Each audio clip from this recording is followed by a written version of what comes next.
বন্ধুরা, মোটর বাইকের চেইন বারবার ঢিলে হয়ে যাওয়া একটি বড় সমস্যা।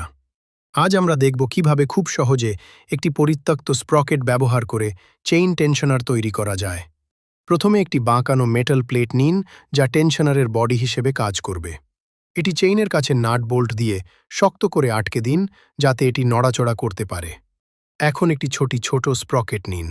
এর মাঝখানের ছিদ্রটি বড় হলে একটি বুশ ব্যবহার করে তা ছোট করে নিন। এবার হাতুড়ি দিয়ে হালকা ট্যাপ করে বুশটি সেট করে নিন এবং স্প্রকেটের বিয়ারিং অংশে ভালোভাবে গ্রিজ লাগিয়ে নিন, যাতে এটি মসৃণভাবে ঘুরতে পারে। একটি লম্বা বোল্টের মধ্যে স্প্রকেটটি ঢুকিয়ে নিন এবং এর পেছনে একটি নাট লাগিয়ে সেট করুন। লক্ষ্য রাখবেন স্প্রকেটটি যেন বোল্টের ওপর ফ্রিভাবে ঘুরতে পারে। সবশেষে স্প্রকেটটিকে মেটাল প্লেটের ওপরের ছিদ্র দিয়ে ঢুকিয়ে টাইট করে দিন।